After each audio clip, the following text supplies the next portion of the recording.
ვაკეთებ. რაც დავდივით, იმაზეც ვაკეთებ და იმაზე მოკლედ დროში.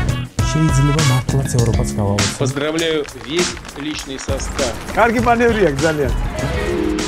დიაპოლოვაში გადაცემა. თქვენთან არის ვაშა გადაცემა. თენგიზ გოგოტიშვილთან სპეციალური გამოშვებით. და სანამ დავიწყებთ, აუცილებლად მოიწონეთ და გამოიწერეთ ჩვენი პოდკასტი. YouTube-ზე, Facebook-ზე, Instagram-სა და TikTok-ზე.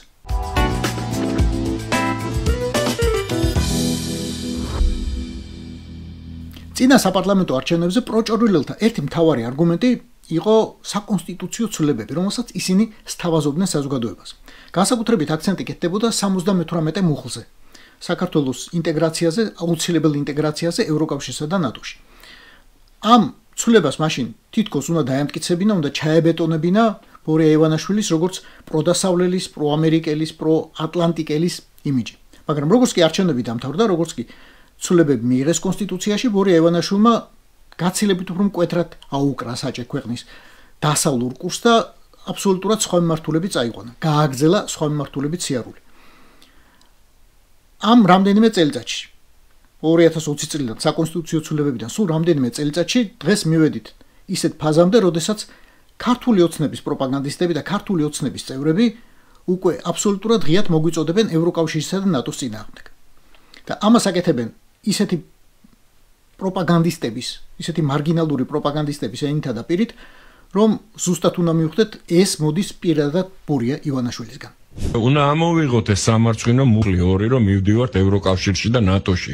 არანაირ ევროკავშირში და ნატოში ჩვენ არ მივდივართ და ეგ არაფერი არ გვესაქმება. საქართველოში დღესაც მოქმედებს ჯაშუშური ქსელი, რომელიც პოლიტიკურ სპექტრში სხვადასხვა რადიკალური ოპოზიციური პარტიით არის წარმოდგენილი.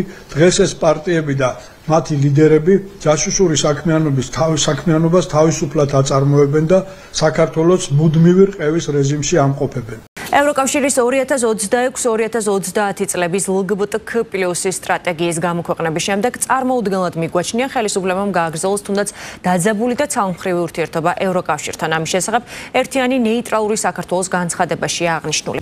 როდესაც ასეთი ფსკერთა პროპაგანდისტები რაღაცას ან ვიღაცას ლანძღავენ, ზუსტად უნდა ვიცოდეთ, რომ ეს მოდის პირადად ბორია ივანაშვილისგან. ბორია ივანაშვილი კი ზუსტად ახმოვანებს იმას, რასაც ფიქრობს ვლადიმერ პუტინი.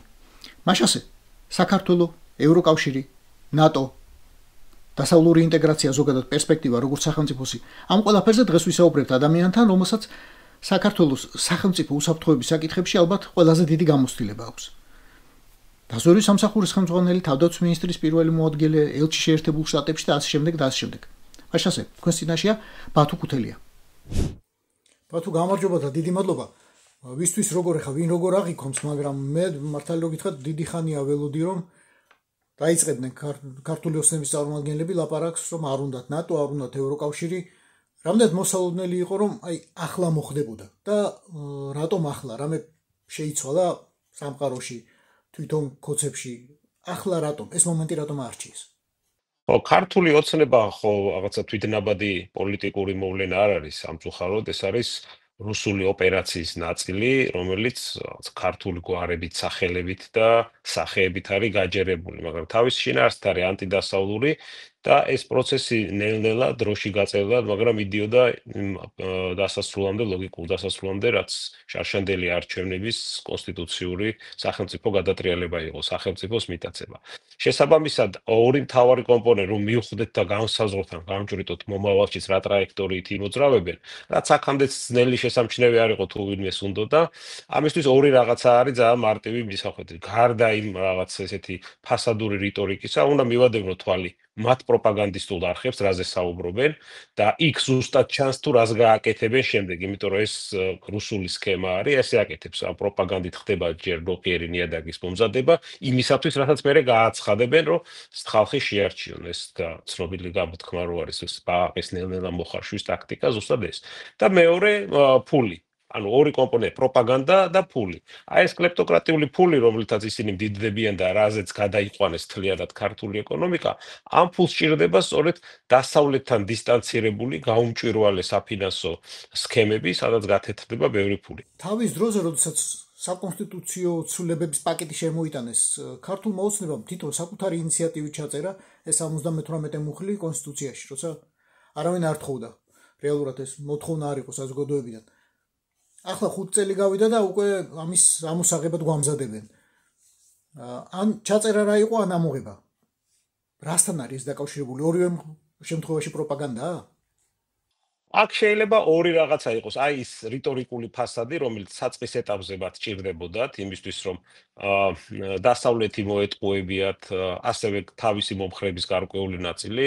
სავარაუდოდ ქართული ოცნების ყველა მომხრე არ იყო მაგ ეტაპზე პრორუსი, მაგრამ ყველა პრორუსი ქართული ოცნების მომხრე იყო და სწორედ ალბათ აი იმ ნაწილისთვის, რომელთა კონსოლიდაცია თავის ირგვლივ ჭირდებოდა და გახსოვთ კიდევაც ეს ჩანაწერი რა ფონზე მოხდა. სხვა რაღაცა უფრო დიდი მავნებლობები გაიტანეს კონსტიტუციაში, მაშინ ანტიკონსენსუსი იყო მთელ სამოქალაქო საზოგადოებაში, რომ აი ეს დამატებითი ღონისძიებები, რაც ჩადეს იგივე ადამიანის უფლებებთან დაკავშირებით დებულებები, აი ეს კონსტიტუციური რეფორმა, რასაც დაარქვეს. რეალურად მაშინ დაიწყო სწორედ კონსტიტუციური სახელმწიფო გადატრიალება, როდესაც ამ კონსტიტუციური უმრავლესობით მათ დაწერეს კონსტიტუცია, რომელიც თვითონ აწყობდათ, მაშინ შექმნეს აი ეს პროდასავლური ფასადი, რომ მაინც დიდი პროტესტი არ მოყოლოდა საზოგადოების მხრიდან, მაგრამ სხვა საკითხები, რაც შეეხება ადამიანის უფლებებს, ინსტიტუციურ ბალანსს, ძალაუფლების დანაწევრებას და მის გაკონტროლებას, ეს ყველაფერი ნელ-ნელა მოშალეს. სწორედ ამიტომაც ვფიქრობ, რომ ეს ჩანაწერი უბრალოდ ამ პროცესის ტაქტიკური ნაწილი იყო და არა მათი რაღაც იდეოლოგიური ხაზი. 5 წლის შემდეგ რაღაცის ამოღება კონსტიტუციიდან, რაღაცის შეცვლა, რადიკალური შეცვლა. რასთან არის დაკავშირებული ის, რომ სამყარო შეიცვალა და ივანაშვილს მიეცა საშუალება, რომ თავისი არსი ბოლომდე გამოავლინოს? ხო, ნუ მე არ ვთვლი, რომ ეხლა შეიცვალა რაიმე აზრი, თავიდანვე რა აზრიც იყო, იმას ხშირად ახმოვანებდა კიდევაც, უბრალოდ რაღაც ჩვენი საკუთარი თავის ზოგადად საზოგადოების და ჩვენი პარტნიორებიცაც თავის მოტყუების ნაწილი იყო, რომ აი ეს რაღაც რიტორიკული ფასადი დაეჯერებინათ, მაგრამ ალაგ-ალაგ გამოასხივებდა ხოლმე იმ თავის რეალურ ზრახვებს, მათ შორის მაშინ, როდესაც თავიდან ბოლომდე რუსეთის კონტროლის ქვეშ იყო სომხეთი, სომხეთის საგარეო პოლიტიკა აღიარა სამიმუშო საგარეო პოლიტიკად. პირველი დარტყმა სწორედ მიაყენა იმ ინფრასტრუქტურულ პროექტებს, რომელიც საქართველოს დასავლეთს უნდა დაკავშირებოდა და პირიქით ჩრდილოეთ სამხრეთ ორიენტაციის ეკონომიკურ და ლოჯისტიკურ პროექტებზე გადაიტანა. ნუ ბევრი ხარ რამდენი ჩამოთვალოთ. ყველაფერი ისი ქმედებები რეალურად სხვა რამეს ადასტურებდა. ხოლო რაც შეეხება ევროკავშირს და ნატოს, არც იმას ვიზიარებ, რომ პუტინისთვის აქ დასავლურ საექსპერტო წრეებშიც იყო, რომ აი ევროკავშირი არ არის პუტინისთვის თავარი, ნატო არის. ყოველია ევროკავშირის თავარი იყო, თუ გაიხსენებთ, როდესაც საქართველოში შემოჭრის შემდეგ ევროკავშირმა, ნუ ბევრი ვერაფერი ვერ გააკეთა მაშინ მის შესაჩერებლად ან უკან დასახევად, მაგრამ ერთი სტრატეგიული გადაწყვეტილება რაც მიიღო, ხო შეიქმნა აღმოსავლეთ პარტნიორობის პროგრამა, Eastern Partnership-ი, სადაც ჩვენც ვიყავით. მაშინ კრემლის განცხადება იყო და პუტინის განცხადებაც იყო, რომ აი ამ აღმოსავლეთ პარტნიორობას რუსეთი თავისი ეროვნული ინტერესებისთვის საფრთხე დაექვამს.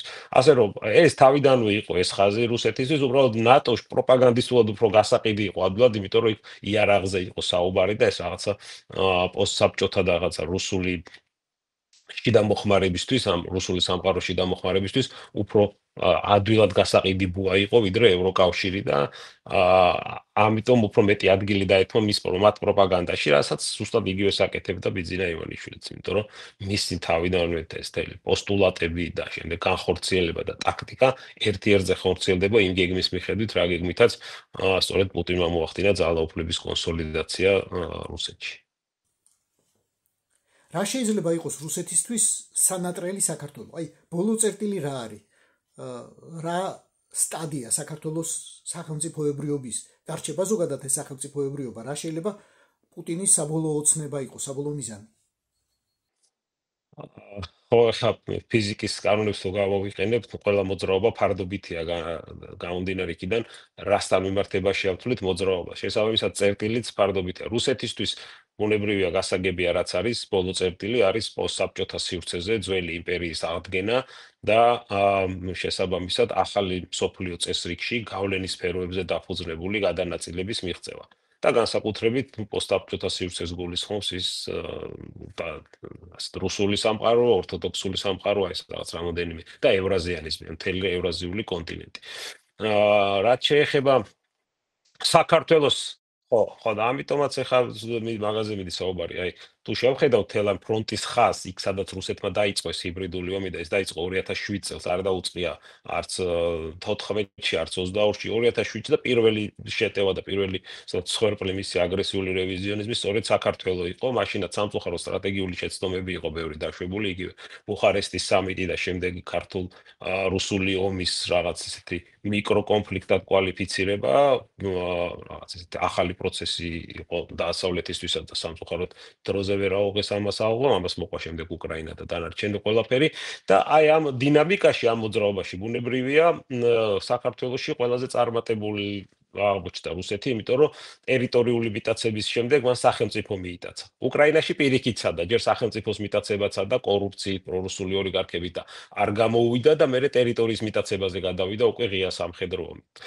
მაგრამ ერთი და იგივე პროცესის ნაწილია, შესაბამისად, მათთვის საბოლოო წერტილი არის სწორედ ამ სივრცის აღდგენა. აქაც რაღაც ვარიანტები ალბათ, ბელარუსის ტიპის, დღევანდელი ბელარუსის, სომხეთის ტიპის, რომელიც 2018-19 წლამდე იყო, აი რამდენად მიუშვებენ ჩვენს საბელს, უხეშად რო ვიკითხო. ეხლა მეორე საკითხია, ჩვენი საბოლოო წერტილი რა იქნება ამ პროცესში. ჩვენი საბოლოო წერტილი ამ პროცესში ჩემს აზრით უკვე ძალიან ახლოს არის, აი რუსეთის ტრაექტორიასთან ფარდობაში, ეს არის დესოვერენიზებული სახელმწიფო წარმონაქმნი. რეალურად საქართველოს დღეს გაცილებით უფრო დესოვერენიზებული ქვეყანა ვიდრე ბელორუსი. ბელორუსი რაღაცა თავისი სუვერენიტეტი შერჩენილი აქვს, იმიტომ რომ მისი ავტორიტარი მმართველი შინნაზარდი ავტორიტარი არის, თავისი პოლიტიკური პროცესის შედეგად გამოსდილია. ივანიშვილი და ქართული ოცნება კიდე პირდაპირ რუსული პროექტია და არანაირი სუვერენული გადაწყვეტილების ჩარჩოები მათ არ გააჩნიათ, თავიდან ბოლომდე მიმული არიან თავის ფინანსური კეთილდღეობით, თავისი ეკონომიკური მოდელით, პოლიტიკურით და ასევე მორალური პრიორიტეტებით. შესაბამისად, ჩვენი ქვეყნის ეროვნული ინტერესები დღეს არის ბოლომდე კომპრომისირებული რუსეთთან და ეს უკვე გვაახლოებს იმ ბოლო წერტილთან, რომელსაც ქვია სწორედ რაღაც დანამატი რუსული დესოვერენიზებული წარმონაქმნი, რომელსაც შემდეგ უკვე სახელმწიფოებრიობის დაბრუნება ძალიან გაუჭირდება, ან ძალიან მტკივნეული პროცესის შედეგად თუ დავიბრუნებთ და დაუბრუნდებით იმ ტრაექტორიაზე, რასაც ნორმალური პროდასავლური ევროინტეგრაციის გზაზე მყოფი სახელმწიფო ქვია. ერთადერთი ძაფი, საკმაოდ მორალურად გამართული, მაგრამ ერთადერთი სუსტი ძაფი არის სწორედ აი ეს უწყვეტი პროტესტი, რომელიც დღეს საქართველოს სუვერენიტეტს უნარჩუნებს და რის გამოც სწორედ დასავლეთის თვალშიც და სუვერენიტეტი ხო რა არის, ერთი შენ გაქვს შენი სუვერენული გადაწყვეტილების უფლებები, მიღების საშუალება და დანარჩენები აღიარებენ ამას და აი ეს დანარჩენების აღიარებაც როგორც კი დამთავრდება და იგივე რასაც თუ სამწუხაროდ უკვე ძალიან ინტენსიურად ცდილობს და ეს ახალი ეტაპიც რუსული წიგნიდან არის, კრემლის წიგნიდან არის, როგორ უნდა მოხდეს ძალაუფლების და სახელმწიფოს დესუვერენიზაცია. მათუ დარჩა პუტინს რაიმე მიზანი, რომელიც საქართველოში ჯერ არ აქვს მიღწეული, რომლის მიღწევა ჯერ კიდევ უნდა, რაც დაისახა და აი ამ 13 წლის განმავლობაში ვერ აისრულა. ეს ალბათ ახლა უკვე რუსეთის ტაქტიკურ სვლებზეა დამოკიდებული, რუსეთმა პრინციპში ჯერჯერობით მიიღო ყველაფერი, რაც უნდა და ერთადერთი აი ანერვიულებს ის, რომ დასავლეთს მაინც ვაინტერესებთ და მისი ყურადღების ცენტრში ვარ, ყველა ვინც ქართული ოცნების ფულზე ან მათ რუსეთთან ფულზე არ არის დამოკიდებული და რაღაც იდეისთვის რაღაც საკეთებს სამოქალაქო საზოგადოებაში უცხო ქვეყნის აგენტებად გამოცხადება. ეს დამოკიდებულია ბევრ სხვა ფაქტორებზეც, მაგალითად ისეთ ფაქტორებზე, როგორიც არის უკრაინაში ომის მიმდინარეობა, რამდენად უკრაინა შეძლებს გადატეხა შეიტანოს როგორც ფრონტზე სამხედრო, ასევე საგარეო პოლიტიკურ ვექტორზე, რამდენად ამერიკის შეერთებული შტატები და ტრამპის ადმინისტრაცია გადაწყვიტავს, რომ რუსეთი უკრაინასთან დაკავშირებით კუთხეში მიაყენოს. შეიძლება რაღაც წარმატება დაჭირდეს შიდა მოხმარებისთვის და მაშინ რაღაც ესეთ ახალ ნაბიჯებზე გადავიდეს იმისთვის, რომ გაიმყაროს თავის პოზიციები. ჩვენი ჩაჩოჩება კი არა და ჩახუტება უკვე რუსეთთან არ არის საფრთხე სომხეთ-აზერბაიჯანისთვის, რომ მათი რთულად დაწყებული პროდასავლური გზა შეფერხდეს. იყო დრო, როცა ჩვენი დრიფტი იყო გადამდები ჩვენი მეზობელი ქვეყნებისთვის და ეს ანერვიულებდა პუტინს. შესაბამისად, ეს იყო ერთ-ერთი მთავარი მიზეზი 2007 წელს მისი მიუნხენის კონფერენციაზე გამოსვლის ერთ-ერთი ლეიტმოტივი, ზოგადად დემოკრატია მის საზღვრებთან. შემდეგ უკვე საქართველოს პირველი სამიზნე გახდა. ეხლა რაც შეეხება შეტრიალებულ გარემოებებს, აქ ახლო აღმოსავლეთის ფაქტორიც არის გასათვალისწინებელი, იგივე ცენტრალურ აზიასთან შუა დერეფნის ფაქტორი, რომელიც დასავლეთისთვის მნიშვნელოვანია და ჩემი აზრით სომხეთ-აზერბაიჯანისთვისაც სახელმწიფოებრივად ისინი კიდევ უფრო დამოუკიდებელი იყვნენ რუსეთისგან და ქონდეთ დამოუკიდებელი საგარეო ეკონომიკური პოლიტიკა და ასევე სრულად მოახდინონ ინტეგრირება იმ ახალ ეკონომიკურ რეალობაში, რასაც დღევანდელი მსოფლიო ახალი წესრიგი შეიძლება თავაზობდეს მათ, საქართველოს არის მნიშვნელოვანი მათთვისაც. ივანაშვილი სულ თავიდანვე ამბობდა, რომ საქართველოს ერთი პატარა სოფელია და რა გვინდა ჩვენ ეს გლობალური პოლიტიკა, რა გვესაქმება გლობალურ პოლიტიკაშიო. აი ნატოსა და ევროკავშირზე უარი, ამის გაგრძელება, ამის ლოგიკური გაგრძელება, ევროინტეგრაციისგან თავისუფალი ზონა საქართველოს?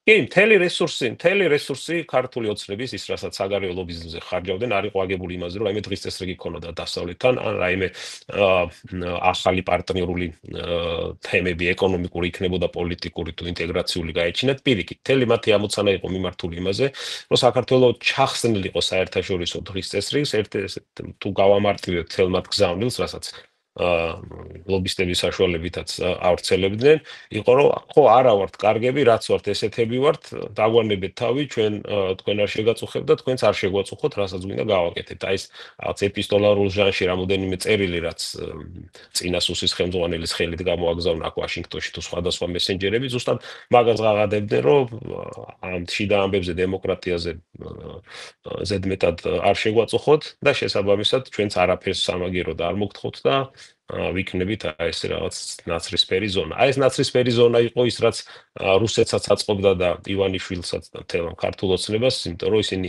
ერთის მხრივ სარგებლობდნენ აი ამ დასავლეთის კეთილგანწყობით, გარკვეულად ინტეგრირებით ფინანსურ ინსტიტუციებშიც მათ შორის და მეორეს მხრივ რუსული შავი ფულის გათეთრება გახდა მათი მთავარი ოპერაცია, სწორედ ამ ნაცრისფერ ზონაში. ეს ნელ-ნელა გაურთულდათ ეს ამბავი, იმიტომ რომ რუსეთის უკრაინაში შეჭრის შემდეგ აი ეს სამანევრო ნაცრისფერი ზონა რეალურად აურთულდა. გახდა შავი და თეთრი, ან ერთ მხარეს უნდა ყოფილიყავი, ან მეორე მხარეს და ბუნებრივია ლოგიკურადაც აირჩიეს თავის პატრონთან რუსეთთან ყოფნა, შესაბამისად აი ეს დასანქცირებით სხვადასხვა მათი სუბიექტების ეს ამოცანები მათ გაურთულდათ და სწორედ ამიტომაც შემდეგ უკვე რუსეთმა გადაწყვიტა უკვე როგორც ჩანს უკვე ესეთი დავალებაც აქვს მიღებული, რომ ბოლომდე ჩახსნა დასავლეთიდან საქართველოს და აქ რუსეთმა გაიფორმოს საბოლოო და შეუქცევადი გამარჯვება.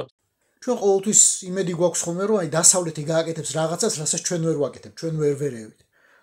ამ შემთხვევაში სამოქალაქო საზოგადოება. დასავლეთს რა რესურსი აქვს და რა ინტერესი აქვს? ზოგადად თუ აქვს ინტერესი რაიმე შერჩენილი საქართველოს მიმართ, რომ საქართველოს შეინარჩუნოს, როგორც ამომე ხოლმე საკუთარი გავლენის ზონაში და ბოლომდე არ დაუთმოს პუტინს.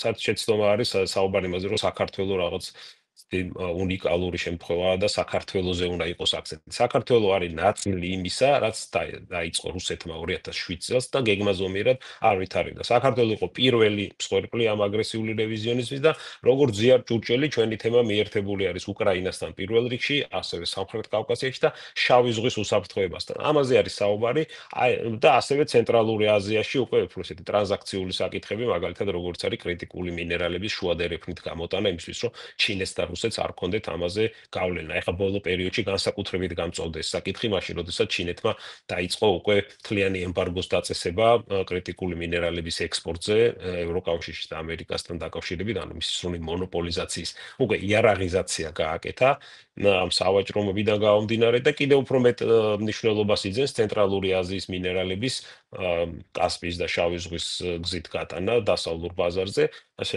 სტრატეგიული მნიშვნელობა ამითიც მყარდება საქართველოსი, ასე რომ მე ოპტიმისტურად ვუყურებ იმას, რომ საქართველოს სადმე ინტერესი არ დაიკარგება, მაგრამ თავარი საკითხი ბუნებრივია ისევ და ისევ იმისთვის, რომ ეს სწრაფად განხორციელდეს, იმიტომ რომ დროში გაწევნა პროცესმა შეიძლება გამოუსწორებელი ზიანი მოგვაყენოს.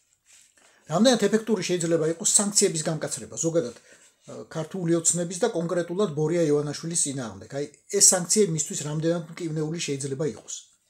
ხო, ივანიშვილი, მაგიტომაც ივანიშვილი ხო ცალკე რაღაც ინდივიდი არ არის, რომელსაც თავისი შემოსავალი და ესეტები აქვს, აქტივები, რომელთაც შემდეგ ის რაღაც პოლიტიკურ ძალაუფლებას ინარჩუნებს. ხო, ეს განასხვავებს მას სხვა კლასიკური ეგრეთ წოდებული შინაზარდი ავტორიტარებისგან. ხო, ეს კლასიკური ავტორიტარ მონოპოლიზებულია ქვეყნის შემოსავალი, ნავთობი იქნება მინერალები და შემდეგ და ამ ფულს იყენებს მერე ძალაუფლებისთვის. ივანიშვილის და ქართული ოცნების შემთხვევაში მათი მთელი ასე ვთქვათ რესურსი მომდინარეობს იქიდან, რომ მათ ჰქონდეთ უნარი გარეცხონ რუსული შავი ფული და აი ამ სერვისში მიღებული თანხები გამოიყენონ ძალაუფლების გასამყარებლად, სწორედ ამიტომ ეხმარება რუსეთიც, იმიტომ რომ ისინი სერვისს უკეთებენ მთელ ამ რუსულ ფინანსურ სისტემას. შესაბამისად, სანქციები მას ამის გაკეთების საშუალებას აღარ მისცემს და ის თვითონ ერთი ადამიანი არ არის, მთელი სისტემა არის, ვინც ერთად შეთანხმებულად მოქმედებენ და თუ ამის საშუალება არ ექნებათ, ბუნებრივია ისინი დაკარგავენ მნიშვნელობას რუსეთისთვისაც და ამ შემთხვევაში სანქციები საქართველოში უფრო ეფექტურად იმუშავებს, ვიდრე შეიძლება სხვა ქვეყნებში. 320 დღიანი თუ უკვე მეტი საზოგადოებრივი პროტესტი, რამდენად ტკივნეულია ქართული ოცნებისთვის თუ უბრალოდ არ მოსწონთ ან მაინც და მაინც არ აღიზიანებთ თუ რეალური საფრთხეა იმისთვის რომ მათ ვერ ჩააბარონ პატაკი პუტინს რომ ყველაფერი გაკეთებულია საქართველოში. აი ამ ორი კომპონენტის დასავლური სტრატეგიული ინტერესების და ჩვენი თავისუფლად გამოხატული ნების შენარჩუნება პროტესტით და საჯარო სივრცეში აქტიურობით ეს არის ის რაც ალბათ განსაზღვრავს იმას რომ დადგება მომენტი, როდესაც უკრაინაში სამხედრო და პოლიტიკური კრახის შემდეგ საქართველოშიც რუსული გავლენები შემცირდება და ეს არის ის მომენტი, როდესაც ჩვენ უკვე ამ სტრატეგიული ინტერესების მატერიალიზაცია უნდა მოვახდინოთ, ისე რომ შეუქცევადად და სწრაფი ნაბიჯებით გავწევრიანდეთ ევროკავშირშიც და ნატოშიც. ის რისი ამოღებაც ეხლა უკვე კონსტიტუციიდანაც ასე ძალიან უნდა ქართულ ოცნებას. ბატონო, დიდი მადლობა ამ ანალიზისთვის და ბედნიერად. მადლობა. რეალურად მაგრად უნდა ეცადო. დღე და ღამე უნდა გაასწორო, რომ მუდმივად თვალი ადევნო ქოცების ყველანაირ მავნებლობას, ყველანაირ მავნებლურ იდეას. იმდენს გაფრქვევენ დღე-ღამის განმავლობაში, თუ ერთი კვირის განმავლობაში, რომ სულ ჩართული უნდა კონდეს ყველა მედია საშუალება, სულ უნდა უსმინო, სულ მონიტორინგზე უნდა კონდეს ყველა აქტიური პროჭორვილელის იდეები და მათი გამოსვლები. ოპოზიციის სრული გაქრობა, ოპოზიციის როგორც ასეთის აკრძალვა, ოპოზიციის მომხრეების პრაქტიკული აკრძალვა. პროტესტის ჩახურვა, პროტესტის გაქრობა, უმაღლესი დონის პოლიტიკური სტუმრის დაჯარიმება 5,000 ლარით. განათლების ისეთი ვითომ რეფორმა, რომელიც ქართულ სტუდენტებს და ქართულ მოსწავლეებს გაუქრობს ყველანაირ შანსს, რომ ჩაერთონ ბოლონიის პროცესით, ჩაერთონ ევროპულ განათლებაში და განათლება მიიღონ ევროპაში. ეს ყველაფერი ქოცებმა მოისაქმეს სულ 2-3 დღეში. 2-3 დღეში. და შემდეგ ამას ყველაფერს, როგორც ტორტი, ზემოდან გვირგვინა დაადეს იდეა უარზე ევროკავშირსა და ნატოში გაწევრიანებას. იდეაზე, რომელიც თავადვე ჩაწერეს რამდენიმე წლის წინ კონსტიტუციაში. უნდა ვიცოდეთ, რომ ბორია ივანაშვილი ამას აუცილებლად გააკეთებს, თუ კი მივცემთ ამის საშუალებას და ხელიდან არ გამოუგლეშთ ამ ქვეყანას. ყველაფერთან ერთად. ეს იყო ვაში გადაცემა. თენგიზ გოგოტიშვილთან. გვიყურეთ, მოგვიწონეთ და გამოგვიწერეთ. რაც დავიდით, იმაზე რაც ვაკეთებ და იმაზე მოკლედ დროში. შეიძლება მართლაც ევროპაც გავავოთ. Поздравляю весь личный состав. კარგი მანევრია ძალიან. Я помню, очень гадаться надо.